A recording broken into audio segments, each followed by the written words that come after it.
السلام عليكم ورحمة الله تعالى وبركاته. مختصر القدور في الفقه الحنفي. பாடம் 3, கிதாபுத் தஹாரதி. அதாவது கிதாபுத் தஹாரத்தினுடைய 3ஆம் நாள் பாடத்தில் நாம் இன்று அமர்ந்திருக்கின்றோம். இந்த சேவைகளை எவ்வித தொய்வின்றி தொடர்ந்து நடைபெறுவதற்காக துஆ செய்யுங்கள். இன்னும் ஆதரவு தாருங்கள். நன்மையில் ஒன்று சேர்வோம், முந்திக் கொள்வோமாக. இந்த சேவைகளை தொடர்ந்து நடத்தி வரும் ரகீப் எஜுகேஷன் ட்ரஸ்டிற்காக வேண்டி நன்கொடை தர விரும்பினால் இங்கு அக்கௌண்ட் டீட்டெயில்ஸ் கொடுக்கப்பட்டுள்ளது. அதே போன்று கியூஆர் ஸ்கேனும் கொடுக்கப்பட்டுள்ளது. இந்த தீன் சேவையில் உங்களையும் இணைத்து கொண்டு ஈருலக வெற்றி பெறுமாறு கேட்டுக்கொள்ளப்படுகிறீர்கள். இப்பொழுது வாருங்கள், பாடத்திற்குள் செல்வோம். அதற்கு முன்னாக இன்றைய நாளுடைய பாடச் சுருக்கத்தை நாம் பார்த்துவிட்டு செல்வோம்.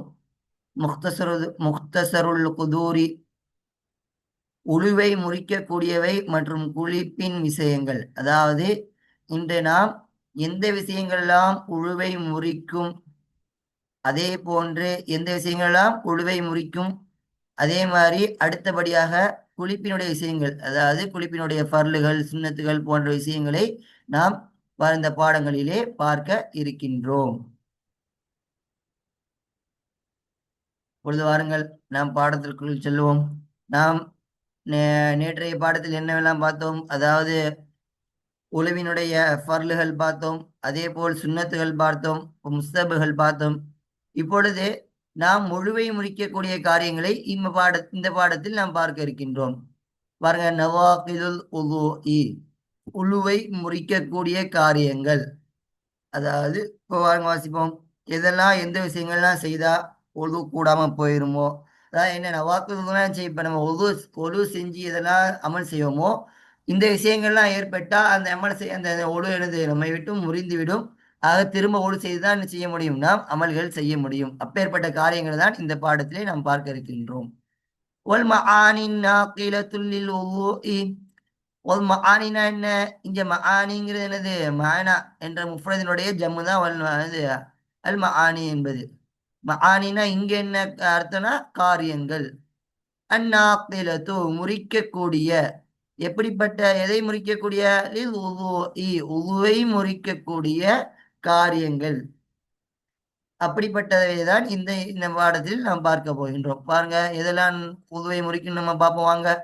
குல்லுமா ஹரஜ மினஸ் சபீலைனி. குல்லுமா ஹரஜ, வெளியேறக்கூடிய ஒவ்வொன்றும், மினஸ் சபீலைனி, இரு துவாரங்களிலிருந்து. அதாவது மினஸ் சபீலைன்னு என்னது? இரு துவாரங்களிலிருந்து வெளியேறக்கூடிய ஒவ்வொன்றும் என்னது? ஒவ்வொவை முறித்துவிடும். இங்க பாருங்க, இந்த மாங்கிறது என்னது? நக்கீரா வந்திருக்கு. இப்படி நக்கீரா நக்கீரத்துல் உஃபீதுல் உமூம, யுஃபீதுல் உமூம. இந்த நக்கீராங்கிற என்னது? என்ன? உமூமே அறிவிக்கும். இந்த மாங்கிற போது எந்த ஒன்றா இருந்தாலும் சரி. உதாரணத்துக்கு எடுத்துக்கொள்வோம். இப்ப அந்த 2 துவாரங்கள் என்ன? முன் துவாரம் பின் துவாரம். அதாவது நஜீஸ்கள் வெளியேறக்கூடிய முன் துவாரம் பின் துவாரம், அந்த 2 துவாரங்கள் தான் இங்க சபீலைங்கிறாங்க. சபீல்னா என்ன? ஓட்டைன்னு அர்த்தம். அப்ப சபீலைனா 2 துவாரங்கள். 2 துவாரங்கள்னா என்னது? நம்மளுடைய முன் துவாரங்கள் பின் துவாரங்கள். அந்த 2 துவாரங்கள் தான் இங்க குறிப்பிடுகிறார்கள். ஆக அதிலிருந்து வெளியேறக்கூடிய ஒவ்வொன்றும். இந்த ஒன்று இருக்கு, அந்த ஒன்று எப்படி இருக்கு? ஆதத்தன் வெளியேறக்கூடிய ஒன்றாக இருக்கின்றது. அதே போல மலம் ஜலம் எல்லாம் என்னது? ஆதத்தன் வெளியேறக்கூடியது. அப்பேற்பட்ட ஒன்று என்ன வெளியேறினாலும் அவுளா ஆதத்தன், அது என்னது? ஆதத்திற்கு அப்பாற்பட்டதாக இருக்கின்றது. அதே போல் உதாரணமாக அவருடைய பின்துவாரங்களிலிருந்து நூல் வெளியேறுகின்றது, அல்லது என்னது? புழு வெளியேறுகின்றது. அதே போன்று அவர் ஏதோ ஒரு துணியை முழுங்கி விட்டார், உதாரணத்திற்கு அந்த துணி வெளியே வருகின்றது. இந்த வெளியேறிய விஷயங்களில் என்னது? இப்படி ஆதத்திற்கு மாற்றமான ஒன்று வெளியேறுகின்றது. அல்லது ஒரு என்னது காயினை காயினை முழுங்கி விட்டார், அந்த காயின் வெளியே வருகிறது. இந்த மாதிரி ஏதேனும் ஆதத்திற்கு அப்பாற்பட்ட ஒன்று வெளியேறினாலும், ஆதத்திற்கு உட்பட்ட ஒன்று வெளியேறினாலும், அந்த இரண்டும் பாருங்க, அப்படி ஆதத்திற்கு அல்லாத ஒன்று வெளியேறுவது எப்படி இருக்கு? அந்த பொருளிலே நஜஸ் இருந்தாலும் சரி இல்லாவிட்டாலும் சரி என்னதே சொல்லுவாங்க, அந்த வெளியேறிய பொருளில நஜஸ் இருந்தாலும் சரி இல்லாவிட்டாலும் சரி என்னவாகாது, அது வந்து நமக்கு என்ன செஞ்சிடும், ஒழுவை முறித்துவிடும். அப்ப இங்க என்ன நோக்கம், அது அதுல நஜஸ் இருக்கா இல்லையா, அது நஜஸா நஜஸ் இல்லையான்னு நம்ம பார்க்க தேவையில்லை. வெறும் வெளியேறுவதை கொண்டு மட்டும், வெளியேறுவதை கொண்டு மட்டுமே என்னவாகிவிடும், நம்முடைய ஒழு முறிந்துவிடும். இரண்டு பின்துவாரம் அல்லது முன்துவாரமிலிருந்து எந்த ஒன்று வெளியேறினாலும், உதாரணத்திற்கு என்ன, பின்துவாரத்திலிருந்து காற்று வெளியேறுகிறது, அது ஆதத்தின் வெளியேறுவது, அதாவது வலிமை போல் வலிமைக்கு உட்பட்ட ஒன்றில் இருந்து வெளியேறக்கூடிய ஒன்று, அது என்னது நஜிசா இருக்கின்றனால என்னது, அதை கொண்டு ஒழு முறிந்துவிடும். இது பாருங்க, இப்ப இங்க சொல்லி தருவாங்க நமக்கு புகாக்கள் என்னன்னா, ஷரகுல ஒரு என்னன்னா, இப்ப இந்த ரெண்டு துவாரங்களில் இருந்து ஏதேனும் வெளியேறினால், ஆனா இங்க ஒண்ணு மட்டும் இஃப்திராஸ் ஆக்குவாங்க, ஒன்னை மட்டும் நீக்கி தருவாங்க. என்னன்னா, முன் துவாரங்களிலிருந்து ஒரு காற்று போன்ற ஒரு ரீகு ஒன்று வெளியேறும். அது நம்மால அறிய முடியாது, கடினம். அது வந்து அது நம்ம அதை வந்து உற்று கவனித்தால் எப்பயாவது நம்ம நல்ல ஒரு உணர்ச்சிகளோடு இருக்கும் போது அது நமக்கு தெரியும். இல்லாத சமயத்துல அது தெரியாது. அப்ப அந்த காத்துகள் வருவதை நம்மால் எனது அறிந்து கொள்வது வந்து கடினமாக இருக்கும். ஆக அந்த முன் துவாரத்திலிருந்து வரக்கூடிய காற்று என்ன செய்யாது, நம்முடைய உதுவை முறிக்காது என்பதாக ஷரகிலே ஃபுகாக்கள் சொல்லி தருவார்கள். அப்ப அதை தவிர்த்து மற்ற எந்த ஒன்று பின்துவாரங்களிலோ முன்துவாரங்களிலோ வெளியேறினால் நம்முடைய ஒழு என்ன செய்துவிடும், முறிந்துவிடும். அப்ப ஒழுவை முறிக்கக்கூடிய காரங்கள் முதன்மையான என்னது, இரு துவாரங்களில் இருந்து ஏதேனும் ஒன்று ஆதத்தன் வளமைக்கு உட்பட்டோ அல்லது வளமைக்கு மாற்றமாகவோ நஜீஸ் அல்லாததோ வெளியேறினாலும் என்னது, நம்முடைய ஒழு முறிந்துவிடும் என்பதாக சொல்வார்கள். அடுத்து இரண்டாவது பாருங்க, ஒத்தம்முனா என்னது, ஒத்தம்முனா என்ன, ரத்தம். பாருங்க, இப்ப ரத்தம் வெளியேறுது. ரத்தம் எங்க வெளியேறுது, உடல்ல இருந்து ஒருத்தனுக்கு வெளியேறுது. என்ன செய்யுது, ஒருத்தனுக்கு உடல்ல இருந்து என்னது, ரத்தம் வெளியேறுது. அப்படிப்பட்ட ரத்தம் வெளியேறினால் அடுத்து பாருங்க, உள் கைகு என்னது, கைகுனா என்னது, இங்க சீல் என்னது, கைகுனா என்னது, சீல் என்பதாக சொல்வார்கள்.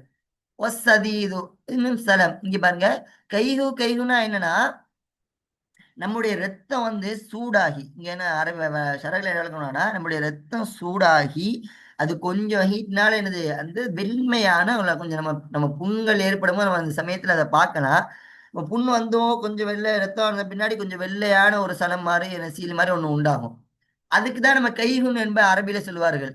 அடுத்த ஒரு சதீதுனா என்னன்னா, அந்த கையே என்னது நல்லா சூடாகி சூடாகி புண்ணு சூட்டினால நல்லா சூடாகி கெட்டியா நல்லா பார்க்க கருமை நேரத்துல கெட்டியா இருக்கும்ல ஒரு சலம், அந்த ஒரு சலத்திற்கு தான் என்ன சொல்வார்கள், அஸ்பஸ் என்னது சதீத் என்பதாக சொல்வார்கள். அப்ப ஒரு ரத்தமாக இருந்தாலும் ஒல் கைவா என்னது, அதே மாதிரி இந்த சீலாக இருந்தாலும் சரி சலமாக இருந்தாலும் சரி, இதா ஹரஜ அவைகள் வெளியேறினால் மினல் பதனி உடம்பிலிருந்து வெளியேறினால், அவை உடம்பிலிருந்து வெளியேறினால், இன்னும் ஃபதஜாவஸ அவை கடந்தால், இலா மௌஇ இலா மௌஇ என்னது, ஒரு இடத்தின் பக்கம் அவை கடந்தால்.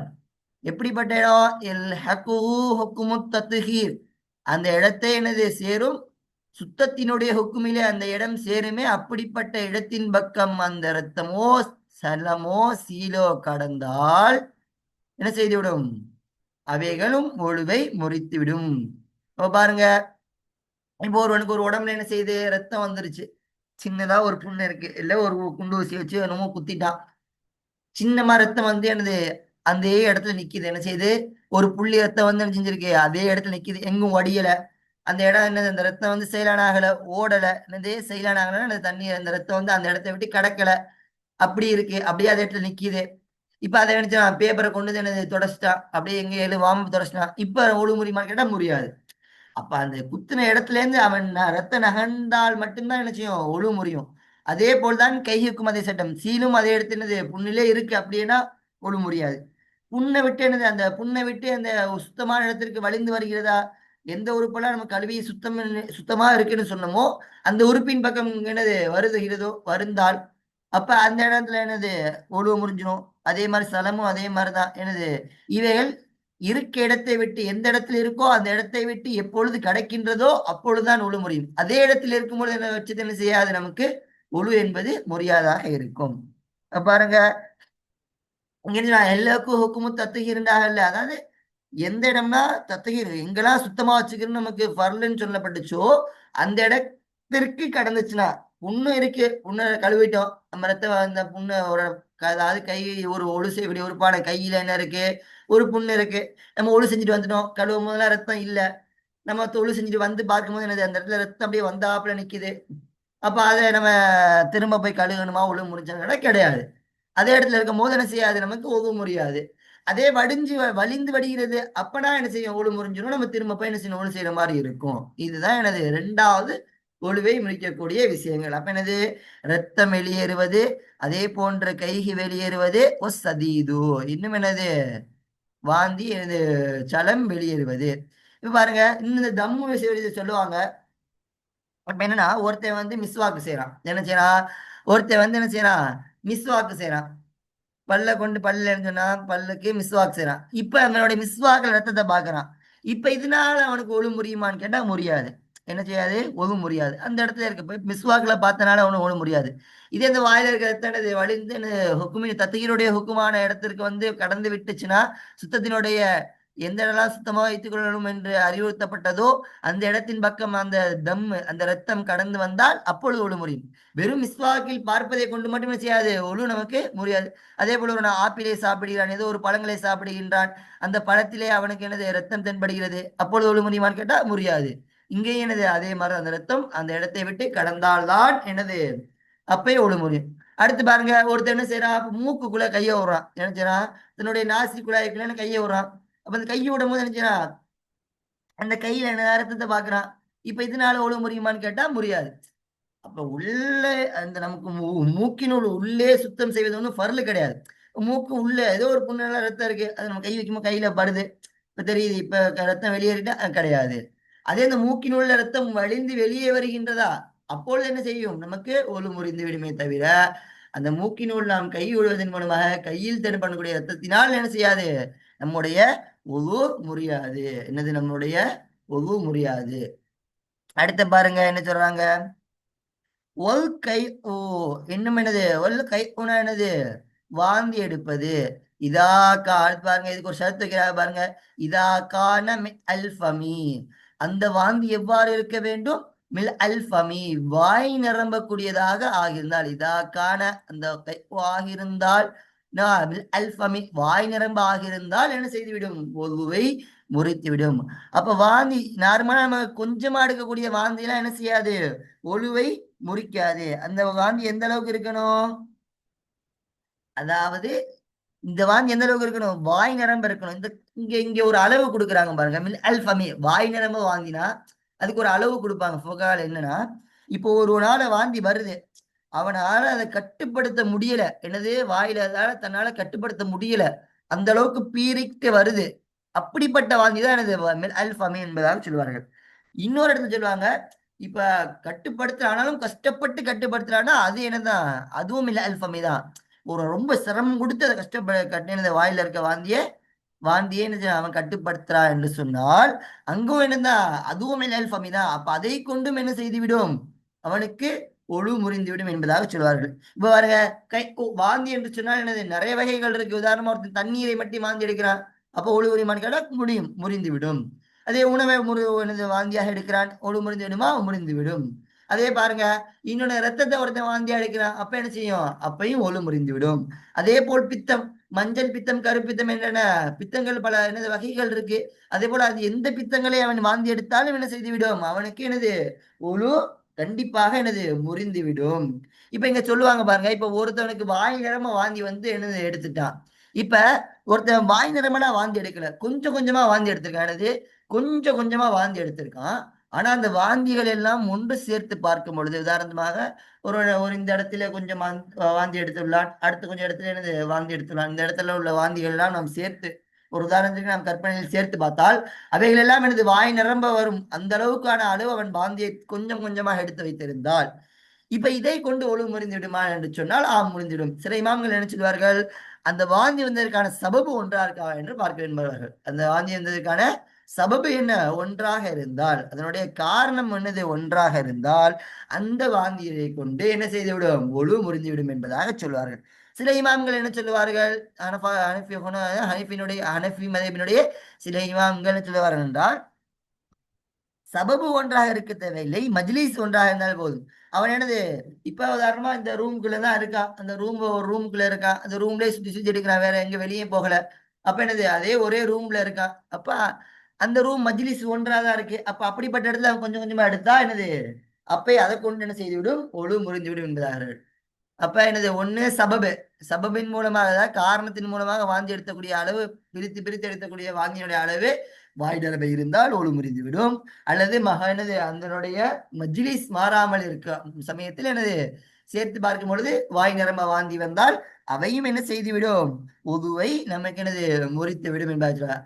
அது அல்லாம ஒருத்தர் என்னது வாந்திய வாய் நிரம்ப இல்லாம கொஞ்சம் ஏதோ நம்ம எதிர்கழிக்கும் பார்த்திருக்கீங்களா, சாப்பிட்டு எதிர்கழிக்கும் போது என்னது கொஞ்சம் சின்னோண்டு அளவுல இருந்த ஒரு ஒரு வகையான உணவு நம்ம வாயிலிருந்து வயிற்றிலிருந்து வெளியே வரும். அதுல ஒரு முறியுமான்னு கேட்டா அவன் முடியாது, செய்யாது. அதை கொண்டு ஒண்ணும் செய்யாது, நமக்கு ஒரு முடியாது. துப்பிட்டு என்ன நம்ம வாயை கொப்பளித்து மட்டால் மட்டும் போதும். அடுத்து பாருங்க, ஒருத்தர் என்ன செய்யறான், சளியை வாந்தி எடுக்கிறான். நினைச்சா உதாரணமா சளி, நல்ல நெஞ்சு சளி அதிகமா இருக்கக்கூடிய நேரத்துல பார்த்தீங்கன்னா என்ன செய்யும், நம்ம ஏதோ மாந்திர மருந்து சாப்பிட, மாத்திரையோ மருந்தோ நம்ம சாப்பிடக்கூடிய நேரத்துல இருந்துச்சுன்னா, வெறும் சளி மட்டும் இருமும் பொழுது என்ன செய்யும், நமக்கு அப்படியே கொத்து கொத்தாக வரும். அப்ப இப்படி என்னது, சளியை ஒட்டுமொத்தமாக அவன் என்னது வாந்தி எடுக்கும் பொழுது, இந்த வாய் நிரம்ப வாந்தி எடுக்கும் பொழுதோ என்னது கொஞ்சமாக வாந்தி எடுக்கும் பொழுதோ சளி அவன் மட்டும் வாந்தி எடுத்தால் என்று சொன்னால் ஒழு முறியுமான்னு கேட்டா கிடையாது. என்ன சொன்னாங்க, ஒருத்தர் என்னது சளியை என்ன செய்யாது, வாந்தி எடுப்பதன் மூலமாக அவனுடைய ஒரு என்ன செய்யாது, முறியாது என்பதாக சொல்லித் தருவார்கள். அடுத்து பாருங்க, அப்ப இதுதான் என்னது வாந்தியோட சட்டம். தண்ணீராக இருந்தாலும் சரி, உணவாக இருந்தாலும் சரி, அது பித்தமாக இருந்தாலும் சரி, வாய் நிரம்ப அவன் வாந்தி எடுத்து விட்டால் என்னவாகிவிடும், அவனுக்கு ஒவு முறிந்து விடும் என்பதாக சொல்லுவார்கள். அடுத்து பாருங்க, எதெல்லாம் ஒழுவ முறிக்கக்கூடிய காரணம் பாருங்க, ஒன் நவுமு, தூக்கம். பொதுவாக தூங்கிட்டான், ஒருத்தன் நல்லா தூங்கி எந்திரிச்சிட்டான், எனக்கு படுத்து தூங்கிட்டான். இங்க பாருங்க என்ன சொல்றாங்க, ஒன் நவுமு முல்தஜியன், என்னது ஒன் நவுமு முல்தஜியன். அவன் இப்போ ஒரு கணித்து படிக்கிறான், என்னது அவனுடைய ஜம்முன எனது விழா பகுதி, அதை எப்படி ஒரு கணிச்சு அவன் படுக்கிறான், நல்லா படுத்து தூங்கிட்டான்னு நினைச்சு அவனுடைய ஒழுவு முறிந்து விடும். ஏங்க தூங்குறனால ஏங்க முழு முறின்னு கேட்டா என்னது, அவனுடைய உடல் நிலையில எல்லாம் என்னது சோர்வு விழுந்து விடும். உதாரணத்துக்கு அவன் உறங்கிட்டானா, அவன் தூங்கி விட்டான் என்று சொன்னால் அவனுடைய உடம்பில் என்ன செய்கின்றது, என்ன மாற்றங்கள் ஏற்படுகின்றன அவனால் உணர முடியாத நிலைக்கு அவன் சென்று விடுவான். உதாரணத்துக்கு அவன் தூங்கிய நேரத்தில் காற்று வெளியாகிறது, அது அவனால் என்ன செய்ய முடியாது, உணர முடியாது. அதனாலதான் தூக்கத்தில் செய்யறாங்க ஒழு முறிங்கிற காரணம் சொல்றாங்க. அவன் தூங்கிட்டாலே போதும், உனது காற்று வெளியேறினாலோ வெளியேறாவிட்டாலும் சரி, ஏன் வெளியேறுவதற்கு வாய்ப்பு இருக்கு என்பதற்காக வேண்டிதான் என்ன சொல்றாங்க, வெளியேறாவிட்டாலும் சரி, ஏன்னா அவன் அறிந்திருக்க மாட்டான் வெளியேறுகிறதா என்பதை அவன் அறிந்திருக்க மாட்டான். அதனால்தான் தூங்கி எழுந்தவுடன் என்னது ஒழு செய்யணும், தூக்கம் ஒழுவை முறித்து என்பதாக சொல்கிறார்கள். அப்போ ஒரு கணித்து படுக்கிறான், அப்ப அதை என்ன செய்யும், தன்னோட விழாவை கொண்டு ஒருத்தன் படுத்து எழுந்திருக்கிறான், விழாவின் பக்கம் என்னது படுத்து எழுந்திருக்கிறானா, அப்ப அதுவும் என்ன செய்யும், ஒழுவ முறித்து விடும். அவன் முத்தகையன், இங்க முத்தகையன் நினைச்சுவானா, இந்த இடுப்புல கை வச்சு சில பேர் பாத்துறீங்களா, இந்த இடுப்புல கை வச்சு ராகத் வருவாங்க, அந்த மாதிரி ஒருத்தன் தூங்குறான், அப்படியே இடுப்புல கை வச்சுட்டு தூங்குறான். அப்படி தூங்குனால் என்னது, என்னது ஒழுவை முறித்து விடும் என்பதாக சொல்வார்கள். அடுத்து பாருங்க, அவு முஸ்தனிதன் இலஷை இன், இலஷை என்னது, அவு முஸ்தனிதன் இலாசை இன், இலாசை இன் லவ் உசில அன்ஹு லசகத. எப்படி ஓ என்னது, அவன் தூங்கி ஒருவன் தூங்கிறான், எப்படிப்பட்ட தூங்கிறான், முஸ்தனிதன் சாய்ந்தவனாக, இலாஷை இன் ஒரு ஒரு வஸ்தின் ஒரு பொருளின் பக்கம் அவன் சாய்ந்தவனாக. எப்படிப்பட்ட பொருளே, லவ் உசில அன்ஹு அவனை தொட்டும் அந்த பொருள் நீக்கப்பட்டால் லசகத அவன் விழுந்து விடுவானே, அப்படிப்பட்ட ஒரு பொருளிலே என்ன செய்கிறான், அவன் தூங்குகிறான், சாய்ந்து தூங்குகின்றான் என்று சொன்னால் அதுவும் ஒரு உதாரணம் பாருங்க. இப்ப என்ன செய்யறான், ஒருத்தன் என்ன செய்யறான், ஒரு டெஸ்க் நல்லா வெயிட்டான டெஸ்க தூக்கி என்ன செய்யறான் வச்சு உட்கார பின்னாடி வச்சுட்டு முதுகு பின்னாடி வச்சுட்டு சாஞ்சு தூங்குறான், சாஞ்சு தூங்குறான். அப்ப என்ன செய்யுது, போய் நம்ம அந்த டெஸ்கை எடுத்துட்டோம், பின்னாடி அந்த டெஸ்கை எடுத்துட்டோம் என்ன சொன்னா, அவன் அதை நின்று குப்புற விழுந்துருவான், என்னது அதை நின்று கீழே விழுந்துருவான், அப்படிங்கிற மாதிரி அதை சாஞ்சிருவான், என்னது சாஞ்சு விழுந்துருவானா. அப்ப அந்த மாதிரி விஷயங்கள் என்ன செய்யும், என்னது அவனுடைய உருவை முறித்துவிடும். அப்ப ஒருத்தல சாய்ந்து தூங்குறான், அதுல வந்து அந்த அவனுடைய உடலுடைய ஒட்டுமொத்த கண்ட்ரோலும் என்ன இருக்கு, அவனுடைய அவனுடைய வசம் இல்லாமல் அந்த எந்த பொருளில் அவன் சாய்ந்திருக்கின்றானோ அதனை என்னது நோக்கமா, அதனை ஆதாரமாக கொண்டு இருக்கும் பொழுது, அதை நீக்கினால் அவன் விழுந்து விடுவான் என்ற சமயத்தில் இருக்கும் பொழுது அவனுடைய ஒழுமறிந்து விடும். அதே அந்த பொருள் அவன் நீக்கினால் விழுக மாட்டான், அந்த அளவுக்கு அவன் கடினமாக தூங்குகின்றான், அப்படி தூங்கும் பொழுது என்ன செய்யாது, அதே பித்தட்டுகளை அவன் என்ன செய்தான், நல்லா பூமியிலே பொருந்தியவனாக, பித்தட்டை என்ன செய்யறான், நல்லா பூமியிலே ஊண்டுதல் பெற்றவனாக இப்படி நேரம் நிமிர்ந்து தூங்குறான். எந்த பொருள் மீதும் சாயல. அவனுடைய பித்தட்டு தூக்காத வண்ணம் அவன் என்னது சம்பளம் சம்பளம் கால் போட்டு என்னது அவன் வந்து உட்கார்ந்து தூங்குகின்றான். அப்பொழுது என்னது அந்த சமயத்தில் அவனுடைய ஒழு முறியுமான்னு கேட்டா ஒழு முறியாது. நல்ல பித்தட்டைகளை அழுத்தி உட்காரும்போது என்ன செய்யும், அது காற்றுகள் வெளியேறாமல் இருப்பதை நம்ம என்னட்டும் பாதுகாக்கும். அப்ப அந்த நேரத்துல என்னது ஒழு முடியாது. அதே ஒரு பொருள் மீது சாய்ந்திருக்கிற நேரத்துல அந்த பொருளை நீக்கினா உளுந்துருவாங்கிற மாதிரி ஒரு பொருளா இருந்தா அந்த பொருளின் மீது என்னது சாய்ந்து தூங்குவது என்ன செய்து விடும், ஒழுவை முறித்து விடும் என்பதாக சொல்வார்கள். அப்ப என்னது ஒரு பொருளை நம்ம சாய்ந்துங்கிற அதை நீக்கினா, அந்த பொருளை நீக்கினா உளுந்துருவானா அதுல என்ன செய்யும், அவனுக்கு ஒழுவை முறித்திடும். அடுத்து பாருங்க என்ன சொல்றாங்க, வல் கலபத்து அலல் அகிலி பில் யமாயி. கலபத்னா என்ன, கலபத்னா என்ன, மிகைப்பது. கலபத்னா என்னது, மிகைப்பது.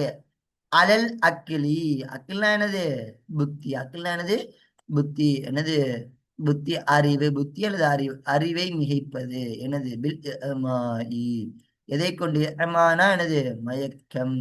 மயக்கத்தை கொண்டு என்னது மிகைப்பது. உதாரணத்துக்கு பாருங்க, நல்லா இருந்துக்கு இருக்கான் ஒருத்தன், திடீர்னு மயக்கப்பட்டு ஓடு செஞ்சுட்டு வர்றான், தொழுகலான்னு வர்றான், திடீர்னு பள்ளியில மயக்கப்பட்டு விழுந்துட்டான். என்னது திடீர்னு என்னது மயக்கப்பட்டு விழுந்துட்டான். என்னது அவன் மயக்கத்துல இருக்கும் போது யா பில் கலப் ஒல் கலபத்தும் அல்ல அக்கில், யா அக்கில் மீது மிகைப்பஞ்சானா அந்த ஒரு மயக்கம் இந்த சமயத்தில் அவனுக்கு என்ன செய்வது என்று அறியாது. அவனை சுற்றி என்ன நடக்கின்றதே என்னது அவன் அறியாது. அப்ப என்னது அவனுடைய புத்திகள் முழுவதுமாக என்னது மங்கிவிடும். அந்த அப்படின்னா என்ன செய்யறாங்க, நம்மளை யார் என்ன செய்யறாங்க, என்ன சூழ்நிலை, என்னது உணர்ச்சிகள் எதுவுமே இல்லாமல் என்ன செய்வான், அவன் முற்றிலுமாக சுயநலவை என்னது இழந்து விட்டவனாக இருப்பான். அதனாலதான் கலபத்து அல் அக்கில், அக்கில் மீது கலபத்தாகுவது எது, அவன் பில் அமா பில் அமா, இந்த மயக்கம்.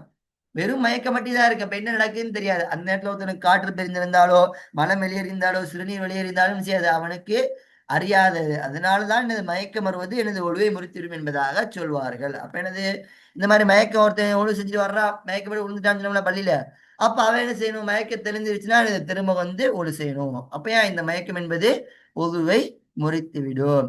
அடுத்து பாருங்க, வல் ஜுனூன் எனது பைத்தியம். அதாவது எனது பைத்தியம் எனது மிகைத்து விடுவது. ஒருத்தர் நல்லாதான் இருந்துட்டு இருந்தாங்க, ஒளி செஞ்சுட்டு வர்றான், திடீர்னு ஊன்னு கத்தி என்னது பைத்தியம் பிடிச்சிருச்சு ஒருத்தனுக்கு. அவன் அப்படியே தொழிலாமான்னு கேட்டா தொழுவக்கூடாது. ஏன், அவன் பத்தி அவன் என்ன, அவனுடைய அவனுடைய புத்தி சுவாதீனமாகி விட்டது, போகிவிட்டது. அவன் என்ன செய்யறான்னு அறிய மாட்டான். என்னது அவன் என்ன செய்கிறான் என்றே அறிய மாட்டான். ஏதாவது இருந்துச்சுவான், அப்படியே எங்கிட்ட நின்றுக்கிட்டு வந்து ஒண்ணு கட்டிப்பான், அப்படின்னு அதை கழுவாம வந்துருவான். அதே போல என்ன என்னது மலம் கழிப்பான், அதை கழுகாம வந்துருவான். அது மலத்தை கையில் எடுத்து விளையாண்டு கொண்டு இருப்பான் என்ன பைத்தியமானவன். சில அந்த மாதிரி சில விஷயங்கள் என்ன செய்வான், புத்தி சுவாதம் இல்லாதவன் செய்து கொண்டிருப்பான். அப்ப அவன் எனது ஒருத்தன் எனது ஒழு செய்த உடனாக இருக்கிறான். அவனுக்கு திடீர்னு, யாருக்கும் வரக்கூடாது அல்லாஹ் பாதுகாக்கட்டும், ஒருத்தன் திடீர்னு ஒரு பைத்தியம் ஏற்பட்டு விட்டது, என்னது இந்த புத்தி சுவாதம் குறைந்து விட்டது, அவன் இந்த மாதிரியான செயல்கள் என்னது செஞ்சுட்டு இருக்கான். இப்ப புத்தி சுவாதம் திரும்ப வந்துருச்சு, அவன் அப்படியே தொழிலாமல் கேட்டா கூடாது, நிச்சயாது கூடாது. அப்ப என்னது அவன் திரும்ப மீண்டும் ஒழு செய்ய வேண்டும். ஏன், இந்த நேரத்தில் அவனை சுத்தி அவனுக்கு என்ன நடந்திருக்கு என்னது அவன் அறிய மாட்டான். ஏன்னா அவனுடைய அவனுடைய புத்தி கண்ட்ரோல் என்ன, அவனுடைய வசம் இருக்காது. என்ன என்ன செய்யறே அறியாத வண்ணம் அவன் செய்து கொண்டிருப்பான். அப்ப அந்த பைத்தியம் ஏற்பட்டாலும் ஒருவன் என்ன செய்யணும், பின்னால் பைத்தியம் தெரிந்ததற்கு பின்னால் தொழுக வேண்டும் என்று சொன்னால், ஓத வேண்டும் என்று சொன்னால் அவன் என்ன செய்யணும், ஒழு செய்வது என்னவாக இருக்கின்றது, கட்டாயமாக இருக்கின்றது. அடுத்து பாருங்க, வல் கஹ்கஹது ஃபி குல்லி ஸலாத்தின் தாத்தி ருகூஇன் வ சுஜூதின். வல் கஹ்கஹது, கஹ்கஹத்துனா என்னது, வெடி சிரிப்பு சிரிப்பது. அப்ப வெடி சிரிப்பு சிரிப்பு சில பேர் நினைச்சா வெடி சிரிப்புனா நினைச்சுக்கிறாங்க நல்லா பல்லுகளை காட்டி, நல்லா பல்ல காட்டி சிரிச்சா மட்டும்தான் வெடி சிரிப்புன்னு இல்லைங்க. இங்க புக்காக்கள் சொல்லி தருவாங்க, எனது சிலைகளை சொல்லி தருவார்கள்னா, வெடி சிரிப்புனா நீங்க வந்து பல்லு தெரிய மாதிரி சிரிக்கணும்னு அவசியம் இல்லை. இப்ப நீ சிரிக்கிற அந்த சிரிக்கிறக்கூடிய சப்தம் உனக்கு கேட்கிறது, இன்னொன்னுடைய பக்கத்தில் இருக்கிறவனுக்கு கேட்கின்றது என்று சொன்னால் அதுவும் என்னவாகிடும், வெடி சிரிப்பு சிரித்தால் ஆயிரும். உன்னுடைய அருகாமையில் தொழக்கூடிய ஒருவனுக்கே அந்த சத்தம் கேட்டுவிட்டால் அது என்னது வெடி சிரிப்பான வெடி சிரிப்பினுடைய வகையில் சேர்ந்து விடும். அப்ப அதனால என்ன செய்யும், ஒழு முறிந்து விடும். இப்ப பல்லு தெரிஞ்ச அளவுக்கு சத்தம் இருக்கு, பல்லு தெரியாம சத்தம் இருக்குனாலும் என்னது ஒழு முறிந்து விடும். ஒருத்தர் நல்லா பல்லு தெரியும் மாதிரி சத்தம் போட்டு சிரிக்கான், இல்ல பல்லு தெரியாத அளவுக்கு என்னது சத்தம் இல்லாம நல்லா கொஞ்சம் லைட்டா சிரிக்கிறான், அப்ப என்ன செய்து விடும், இந்த ஒழு முறிந்து விடும். அது எங்க சொல்றாங்க பாருங்க, ஃபி குல்லி சலாத்தின், எல்லா தொழுகையிலும், அது ஃபர்லாக இருந்தாலும் சரி, குல்லி சலாத்தினா இங்க என்ன அர்த்தம்? குல்லு சலாத்தும் ஒவ்வொரு தொழுகையும். எப்படிப்பட்ட தொழுகை? அது ஃபரலாக இருந்தாலும் சரி, நஃபிலாக இருந்தாலும் சரி, அது வாஜிபாக இருந்தாலும் சரி, அந்த எந்த தொழுகையா இருந்தாலும் சரி, அதில் என்னது? ஒழுவை முறித்துவிடும். என்னது? ஒழுவை முறித்துவிடும். தாத்தி ருக்குவின் எப்படிப்பட்ட தொழுகை? தாத்தி ருக்குவின் சுஜூதின், சுஜூதும் ருக்குவும் உடைய தொழுகை. அப்ப ருக்கும் சுஜூதும் இல்லாத தொழுகை என்ன ஏதாவது இருக்கான்னு கேட்டா இருக்கல. என்னது? ஜனாசா தொழுகை என்ன இருக்காது? சுஜூது ருக்கும் இருக்காது. அப்பேற்பட்ட தொழில் ஒருத்தர் வெடிப்பு சிரிப்பு சிரிக்கலாமான்னு கேட்டா கூடாது. சிரிச்சா என்னவாகும்? ஒழுது முடியாது, என்னவே முறிந்துவிடும். அவனுடைய தொழுகையே பாத்திலாகிவிடும். எனது அவனுடைய தொழுகையே பாத்திலாகிவிடும். ஆனால் இந்த ருக்கூ சுஜூதுடைய தொழுகையில் அவன் சிரித்தால் என்னதுதான் பாத்திலாகும்? அவனுடைய ஒவு பாத்திலாகும். அப்ப என்னது? அவனுடைய ஒவு பாத்திலாகும். ஒழு பாத்திலாகுவதை கொண்டு என்ன பாத்திலாகிவிடும்? என்னது? தொழுகையும் பாத்திலாகிவிடும். தொழுகையும் பாத்திலாகிவிடும். அப்ப என்ன செய்யணும்? அவன் மீண்டும் போய் ஒழு செய்து வந்து தொழுக வேண்டும். அதே என்னது? ஜனாசா தொழில் ஒருத்தன் சிரித்து விட்டான்னு சொன்னால் அவன் என்ன செய்ய? ஒழு தொழுக பாத்திலாக திரும்ப தக்பீர் கட்டி தொழுகணும். அங்க தொழுக முடியாது. ஜனாசா தொழில் ஜமாத்தை மட்டும்தான் தொழுக முடியும். ஒரு தக்பீர் கட்டா இங்க என்னது? உன்ன பின்னெல்லாம் என்ன செய்ய முடியாது, தொழுக முடியாது. அப்ப அதுல அங்க தொழுக தான் முடியும். இங்க என்ன செய்து விடும்? ஒழுவே முடிஞ்சிடும். அப்ப மீண்டும் அவன் செய்யணும் தொழுகையின் இந்த ருக்கு சுஜூதுடைய தொழுகையே அவன் சிரித்தன் காரணமாக மீண்டும் சென்று ஒழு செய்ய வேண்டும் என்பது கட்டாயமாக இருக்கின்றது. ஏன்? அவனுடைய ஒழு முறிந்ததின் காரணமாக. அடுத்து பாருங்க. இப்ப இது ஃபுல்லா நம்ம என்ன செஞ்சுட்டோம்? பார்த்தாச்சு. இதெல்லாம் என்னது? ஒழுவை முறிக்கக்கூடிய காரியங்கள். ஒன்று என்ன சொன்னாங்க? ஒழுவை முறிக்கக்கூடியது இரு துவாரங்களிலிருந்து ஏதேனும் வெளியேறுவது, அல்லது ரத்தம் வெளியேறுவது. ரத்தம் என்னது? ரத்தம். அதே போன்று சலம், சீல் போவைகள் எல்லாம் என்னது? நம்முடைய உடம்பிலிருந்து வெளியேறுவது. இப்ப இங்க நம்ம பார்க்கணும். இந்த ரத்தம், தம்மு, இந்த இதெல்லாம் பார்த்தோம்ல. இப்ப இதெல்லாம் உடம்புல இன்னொன்னு சொல்லி தருவாங்க ஃபுகஹாக்கள். என்னன்னா, இப்ப இப்போ ஒரு விஷயங்கள் இருக்கு. இந்த உடம்பிலிருந்து ஒன்று வெளியேறுகிறது. ஆனால் அந்த ஒன்று ரத்தத்தை கொண்டு வெளியேறவில்லை. உதாரணமா மதினாவில் ஒரு நோய், அதாவது மதனில் இராக்கிம்பாங்க. அதாவது இராக்கில் மதனி அப்படின்னா மதனாவினுடைய ஒரு நோய் சொல்லுவாங்க. எப்படிப்பட்ட நோய்னா, அந்த நோயில என்ன செய்யணும்னா, மதினாவாசிகளுக்கு ஏன் இது மதினா மதினா மக்கள் என்ன சொல்லுவாங்கன்னா, மதினாவாசிகளுக்கு அதிகமாக இருந்த நோய் அந்த காலத்துல. அப்ப எப்படி இருக்கும்னா, உடம்புல ஒரு சின்ன புண்ணு மாதிரி வந்து புண்ணாகி அப்படியே சதை துண்டுகள்லாம் அப்படியே சின்ன சின்னமா கீழே விடுவான். சதை துண்டுகள் என்னது? புழுவை போன என்னது ஓரளவுக்கு என்ன குறிப்பிட்ட அளவு சின்ன சின்னமாக என்னது கீழே விழுகும், அந்த விழுகும். அந்த இடத்துல அந்த சதை துண்டுகள் ரத்தம் ஒன்றும் இருக்காது, வெறும் சதை துண்டுகள் மட்டும் விழுவும். அப்படிப்பட்ட சதை துண்டுகள் விழும்போது என்னது? அந்த சதை துண்டு ரத்தம் அல்லாமல் வெறும் சதை துண்டுகள் மட்டும் என்னது கீழே விழுந்தால் அப்ப இங்க உழுவ முடியாதும்பாங்க. நினைச்சாது உழுவ முடியாதும்பாங்க. அப்படி ஒரு நோய் எனது மக்களுக்கு ஏற்பட்டிருக்கு. அப்ப ரத்தம் அந்த சதையில ரத்தங்கள் இருக்கு, ரத்த வெளியாச்சுன்னா அப்ப என்னது? இதோட ஒழு முறியும். ரத்தம் அல்லாமல் வெறும் சதைகள் மட்டும் விடுவதற்கு செய்யாது, நமக்கு ஒழு முடியாது என்பதாக சொல்லி தருவார்கள். அது பாருங்க. அடுத்து என்ன சொன்னோம்? வாந்தி எடுப்பது ஒழுவை முறித்துவிடும். அடுத்து தூங்குவது எனது உறங்குவது, சாய்ந்து உறங்குவதோ எனது ஒன்றில் ஊன்றுதல் பெற்று உறங்குவதோ அவைகளும் என்ன செய்துவிடும்? ஒழுவை முறித்துவிடும் என்பதாக சொல்லி தந்தார்கள். அடுத்தபடியாக எனது பைத்தியம் பிடிப்பது, மயக்கம் பெறுவது, அதே போன்று எனது வெடிசிரிப்புகள் சிரிப்பதெல்லாம் ஒழுவை முறித்துவிடும் என்பதாக சொன்னார்கள். இப்பொழுது வாருங்கள், நாம் அடுத்தபடியாக ஃபர்லுல் உசுல், உசுலினுடைய ஃபர்லை பற்றி பார்ப்போம். ஃபர்ல்னா என்னங்க? அதான் என்னது? நம்ம முன்னாடி ஃபர்ல்னா என்ன? ஒரு செயல். அதாவது அந்த செயலில் கத்தையான விஷயங்களை கொண்டு அவைகள் என்னது? உறுதிப்படுத்தப்பட்டிருக்கும். எந்த விஷயங்கள்லாம் என்னது? கத்தையான தலில், உறுதியான தலில்களை கொண்டு எதையெல்லாம் கூறப்பட்டிருக்குமோ அதைதான் பருள்கள் என்று சொல்லப்படும். அதை என்னது? கண்டிப்பாக செய்ய வேண்டும் என்பதாக சொல்லியிருப்பார்கள். அப்படிப்பட்ட ஒன்றுக்கு தான் இது ஃபர்ல் என்பதாக சொல்லப்படும். அப்ப ஃபர்லுல் ஃபர்லுல் ஹுசுல், ஹசுல் இல்ல, ஃபர்லுல் ஹுசுலி. ஹுசுல்னா என்னது? ஹசுல்னா கழுகுவது, ஹுசுல்னா குளிப்பது. அப்ப பாருங்க, ஹுசுல்னா என்ன சொல்லுவாங்கன்னா உடல் அதாவது கசலுல் குல்லி பதனி. உசுல்லான்னு சொல்லுவாங்க. கசலுல் குல்லி பதனி, உடல் முழுவதையும் கழுவதற்கு தான் உசுல் என்று சொல்லப்படும். உடல் முழுவதையும் கழுவதற்கு தான் என்ன சொல்லப்படும்? உசுல் என்பதாக சொல்லப்படும். அப்ப குளிப்பினுடைய என்னது ஃபர்லுகளை பற்றி நாம் இப்ப அடுத்து பார்க்க போறோம். பாருங்க. ஓ ஃபர்லுல் உசுலி, குளிப்பினுடைய கடமைகளாகிறது. இந்த குடிமையினுடைய கடமைகளாகிறது என்னது? என்னது? அல் மல்மலத்து, வாய் கொப்பளிப்பது. என்னது? அல் மல்மலத்து, வாய் கொப்பளிப்பது. நம்ம முன்னாடியே படுத்தோம்ல. அப்ப குளிப்பினுடைய விஷயங்கள் என்னது? முதலாவதாக வாய் குளிப்பது என்னவாக இருக்கின்றது? நமக்கு ஃபர்லாக இருக்கின்றது. அடுத்து பாருங்க. வல் இஸ்தின்சாக்கோ, இங்க என்னது? நாசிக்கு என்ன? நீர் செலுத்துவது சொல்லுவாங்க. இந்த குளிப்புடைய விஷயத்தை மட்டும் என்னது? வாய்க்கு பிடிக்கும்போது நன்றாக நல்லா என்னது? வாய்க்கு பிடிக்கணும். இஸ்தின்சாக்கு, நாசிக்கு நீர் செலுத்தும் போது நல்லா சுண்டி விரலையும் அதாவது இடது விரலுடைய சுண்டி விரலை எடுத்து நம்முடைய துவாரங்களிலே, மூக்கு துவாரங்களிலே விட்டு நன்றாக சுத்தம் செய்து என்னது? நன்றாக சுத்தம் செய்ய வேண்டும் என்பதாக சொல்லுவார்கள். அடுத்து உகசலு சாயிரில் பதனி, இன்னும் என்னது, உடல் அனைத்தையும், சாயிருல் பதன் உடலுடைய அனைத்து பகுதிகளையும் கழுகுவது என்னது, கழுகுவது என்னது மூன்றாவது ஃபலா இருக்கு. அப்ப என்னது, ஒருத்தன் குளிப்பில என்ன செய்யறா, உடல் முழுவதையும் நனைக்க வேண்டும். உதாரணத்துக்கு ஒரு ரோமத்தினுடைய அளவு கூட நனையாமல் இருந்தாலும் என்ன செய்துவிடும், நம்முடைய குளிப்பு கூடாமல் ஆகிவிடும். அதனால தான் ஃபுகாஹா சொல்வார்கள், அதிகமாக முடி வளர்க்குவதை என்னது வேண்டாம் என்பதாக சொல்வார்கள். ஏன், அந்த நேரத்தில் நம்முடைய ஒரு முடிகள் என்னது நனையாமல் போய்விடலாம். அப்ப நம்முடைய குளிப்புகள் கடமை என்னது ஏற்றுக்கொள்ளாமல் போய்விட்டால் நம்முடைய எல்லா தொழுகைகளும் ஏற்றுக்கொள்ளப்படாத ஆகிவிடும் என்பதற்காக தான் முடிகளை குறைத்து வைங்கள் என்பதாக கூறுவார்கள். கொண்டை போல் முடி வைக்க கூடாது என்று சொல்ல காரணம் இதுதான்.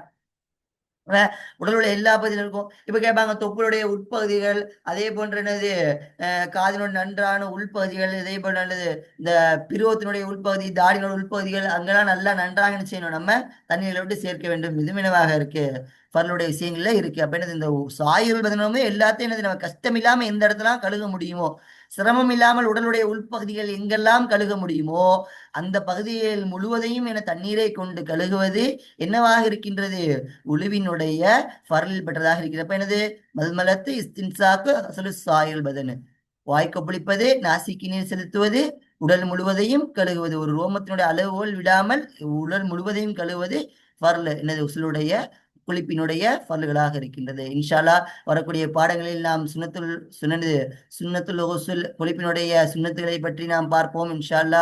இன்று நாம் எதையெல்லாம் படித்தோம் அதன் பிரகாரம் படித்து அமல் செய்யக்கூடிய பாக்கியத்தை அல்லாஹ் உங்களுக்கும் எனக்கும் தந்தல் புரிவானாக. வாஹிர் தவானில் அல்ஹம்துலில்லாஹி ரபில் ஆலமீன். அஸ்ஸலாமு அலைக்கும் வரஹ்மத்துல்லாஹி தஆலா பரகாத்துஹு.